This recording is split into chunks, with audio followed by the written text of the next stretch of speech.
Je reçois plusieurs questions qui concernent les drogues, les psychédéliques, plus particulièrement les drogues hallucinogènes, parce que ça attire beaucoup d'attention au cours des dernières années. Il y a plusieurs buzz médiatiques qui en parlent. Il y a comme une fascination autour de ça. Et aussi, il y a de plus en plus de gens qui en font l'essai. Il y a toutes sortes d'effets. Il y a toutes sortes d'effets et d'expériences qui sont issues de ces drogues-là. Donc, plusieurs personnes me posent la question, est-ce que ça fonctionne? Est-ce qu'on devrait prendre ces psychédéliques-là? Bon, c'est quelque chose qui est assez récent, officiellement, où on s'intéresse à ça. Je dirais, la recherche scientifique s'y intéresse plus particulièrement au cours des dernières années, puis on voit les publications scientifiques qui augmentent beaucoup. Il y a beaucoup de fonds qui sont dédiés à ces recherches-là, autant dans des doses qui sont fortes de traitement pour différentes conditions dont je vais parler, autant du microdosage, c'est-à-dire prendre plusieurs petites doses à tous les jours de différentes molécules pour différentes conditions. Donc, on étudie ça, on regarde si ça aide. Alors, en gros, ce que la littérature dit, c'est oui, il semble y avoir des effets positifs. Maintenant, des effets positifs, qu'est-ce que ça veut dire? Ça veut dire que là où on est rendu scientifiquement, c'est que ce sont des petits groupes qui ont été testés, ce sont des études de plus petite envergure avec une puissance statistique qui est assez faible pour des populations cliniques très stéréotypées.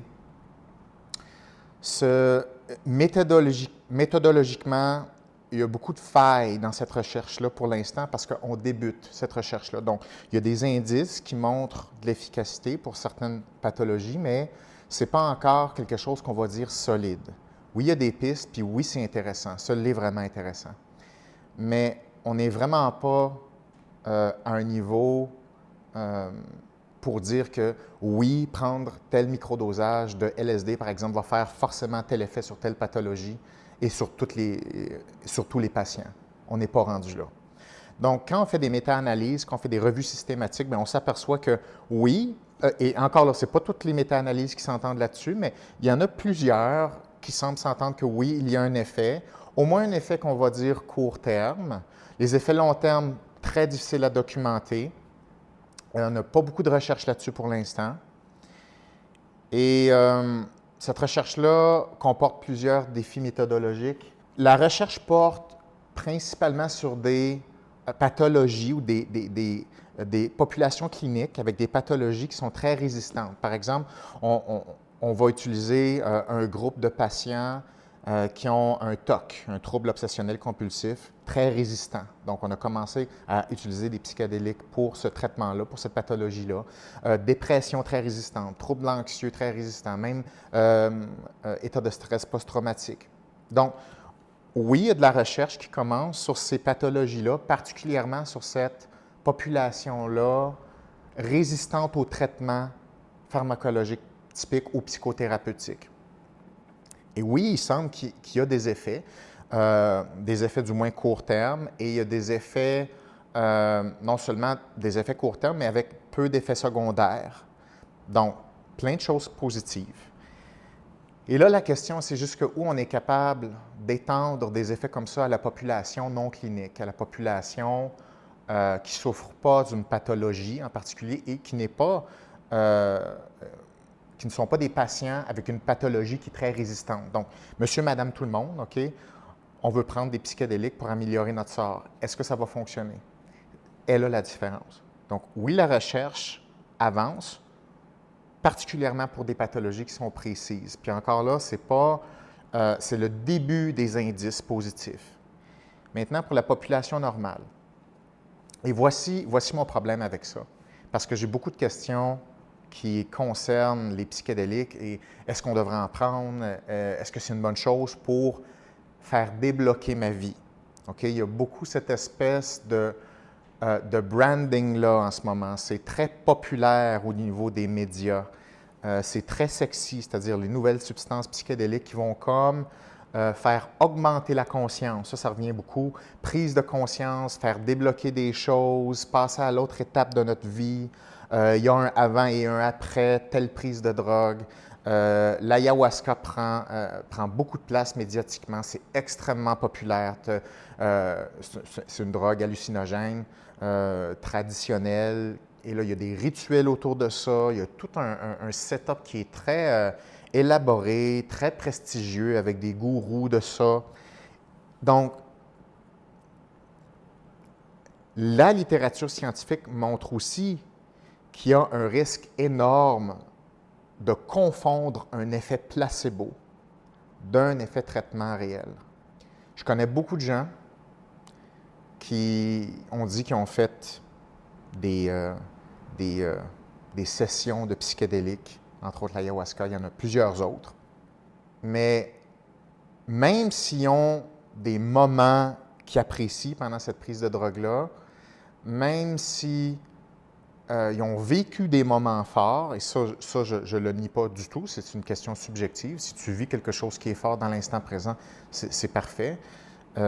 Mais faire le lien entre cette prise de drogue-là avec un déblocage dans sa vie, ça, c'est pas vrai. OK? Ça, c'est de l'ordre du mythe. Ce n'est pas vrai que la simple prise d'une drogue hallucinogène, peu importe l'encadrement, peu importe les tambours, peu importe les rituels, peu importe l'ampleur que ça prend, ceci ne peut pas se transformer en comportement précis, en prise de décision, restructurer sa vie ou remettre sa vie sur sa ligne, sur les tracks. Ce n'est pas en lien avec le développement des relations à long terme, ce n'est pas en lien avec des habiletés concrètes de type émotionnel, par exemple. Donc, il n'y a pas ce lien-là, il n'y a pas ce transfert-là. Donc, c'est faux de penser que j'aime pas tout à fait ma vie, je pense que je suis bloqué, je vais aller débloquer ça avec la prise d'une drogue hallucinogène, et là, ça va régler ma vie. C'est sûr que c'est pas vrai. Peu importe ce que vous allez entendre, ce n'est pas vrai. Un, ce n'est pas démontré. Et deux, je ne l'ai jamais vu de toute ma vie, ne serait-ce qu'une fois. Ce n'est pas parce qu'on vit un moment important, peu importe que ce soit relié à une drogue ou à un autre type de stimulation, qu'il va y avoir un transfert dans aller à la prochaine étape de sa vie. Parce que c'est tout simplement plus complexe que ça. Donc, il y a beaucoup de gens qui ne sont pas heureux dans leur vie, qui sont insatisfaits, qui cherchent un sens à leur vie, qui souffrent trop, qui veulent se sentir plus motivés à atteindre des objectifs, avoir des passions, développer des relations amoureuses, avoir des meilleures relations dans leur famille. Et là, il y a cet espoir-là qu'en prenant cette drogue-là, dans un autre pays, dans le fin fond d'une forêt, sous tout le couvert d'un mystère folklorique, il va y avoir cette apparition-là dans la vie. Ça ne va pas arriver. Et croyez-moi, j'aimerais que ça se passe comme ça parce que je serais le premier fan de ça. Mais c'est juste que ça ne fonctionne pas comme ça. Il n'y a aucune façon magique, court terme, de créer du sens dans sa vie, d'avoir des meilleurs comportements, de se motiver, d'avoir des outils pour se développer, prendre des meilleures décisions, atteindre des objectifs, développer des relations, avoir un emploi qu'on aime, développer des passions, des talents. Tout ça, ça relève du travail quotidien avec plein de petites stratégies qui sont toutes assez difficiles. Maintenant, est-ce que je suis contre l'utilisation de drogue? Bien, je pense que moi, je suis contre la dépendance aux drogues. Définitivement contre toute forme de dépendance, oui.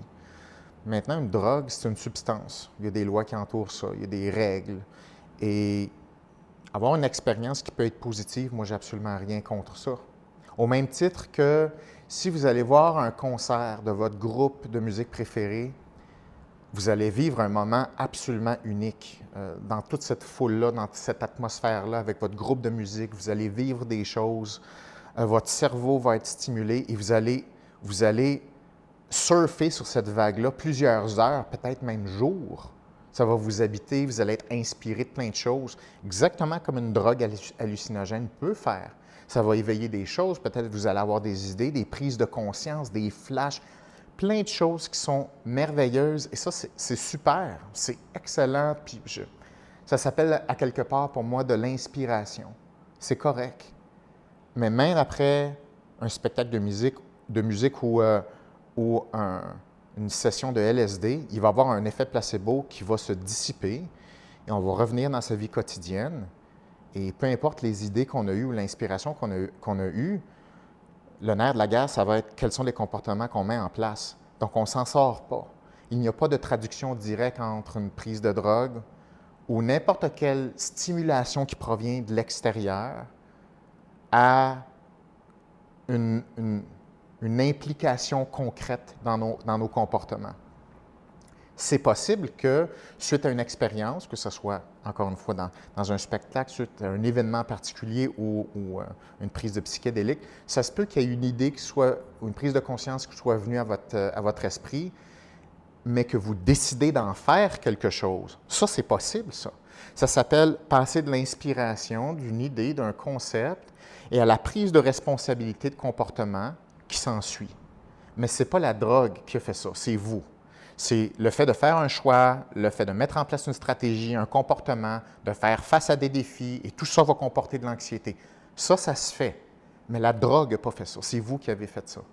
Donc, pour moi, c'est important de ne pas semer de faux espoirs et de confusion pour personne, surtout pas pour des gens qui souffrent, c'est-à-dire le fait de faire l'ayahuasca ou le fait de prendre une drogue psychédélique avec tout le buzz médiatique qui est autour de ça, ça va faire en sorte que la vie va rentrer dans l'ordre, on va pouvoir débloquer quelque chose, notre cerveau va complètement changer du tout au tout et on va pouvoir amener notre vie à un autre niveau. C'est pas vrai. Il n'y a aucune chose qui fonctionne comme ça, malheureusement.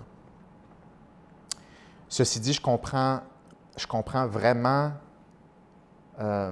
la raison pour laquelle on a cette fascination-là. Je comprends la raison pour laquelle on a cette fascination-là parce que la vie quotidienne est tellement difficile, c'est tellement une série de défis, d'inconforts physiques et émotionnels qu'on veut se dire qu'il y a peut-être une clé pour se sortir de là, d'une part. Ou si on veut penser que cette souffrance-là peut arrêter avec un moyen qui est relativement simple.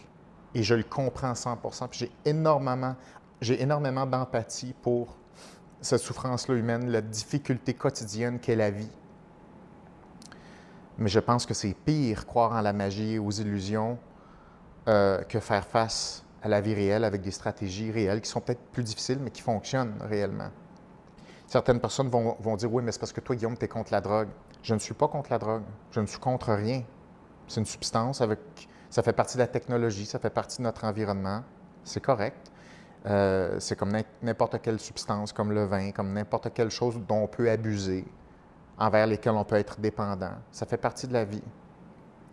Et pour vous faire une confidence, moi, j'ai essayé la psilocybine, qui est l'ingrédient actif dans le champignon magique. J'ai essayé ça, de façon supervisée, parce que c'est quelque chose qui m'inquiète un peu. Fait que je l'ai essayé. D'accord. J'ai vu de quoi il s'agissait. Je comprends l'idée qui est stimulante en arrière de ça. Je comprends pourquoi c'est sexy aussi. Aussi, depuis plus d'un an, j'ai une maladie non identifiée qui fait en sorte que j'ai de la douleur sans arrêt. Donc, mon corps est toujours en douleur, sans arrêt, jour et nuit. Pas capable de diagnostiquer ce que c'est pas de la fibromyalgie, c'est pas ci, c'est pas ça. Bon, OK. Alors, j'ai été mis sur différents protocoles, dont un protocole de kétamine. Et la kétamine, c'est un anesthésiant, mais il est comme associé à une sous-catégorie d'hallucinogènes également, parce qu'il est reconnu comme étant dissociatif. Bref, j'ai essayé ça. C'était sous supervision médicale et tout ça, protocole très élaboré. Et c'est une drogue qui fait en sorte que vraiment tu pars dans d'autres sphères de conscience, si je peux dire, un autre endroit. C'est dur à expliquer là, en mots. Et à cet endroit-là, il n'y a pas de souffrance, c'est de l'émerveillement pur, c'est de la stimulation pure. Et quand tu reviens de cette drogue-là, quand elle arrête de faire effet, c'est un dur retour. Mais tu restes marqué de ces pensées-là et ça t'habite et ça m'a habité mais c'est un effet placebo. C'est essentiellement un effet placebo. Et c'est correct, ça. C'est pas une mauvaise chose. Mais un coup qu'on a vécu des expériences comme ça, disons-nous, c'est le début du travail. C'est de dire, OK, mais qu'est-ce qu'on fait maintenant? Et ça relève du comportement, du courage, de l'action, de l'organisation. Toutes les choses dont on n'aime pas parler, bien, sont là. Donc, c'est ça. Je pense que oui, des expériences qui peuvent nous faire fonctionner différemment à certains moments, nous inspirer, nous faire voir des choses différemment. Je pense que ça peut être une bonne chose, mais il faut être prudent sur les attentes qu'on a par rapport à ces substances-là. Parce que c'est très facile en abuser, c'est très facile vouloir revivre cette expérience-là encore et encore. Surtout avec le branding et le buzz qui entoure ça, qui donne une espèce de pseudo-sens légitime et profond au truc. Donc, je pense que c'est important de ne pas se laisser piéger par ces effets-là, qui sont plus du marketing ou du placebo amplifié qu'autre chose.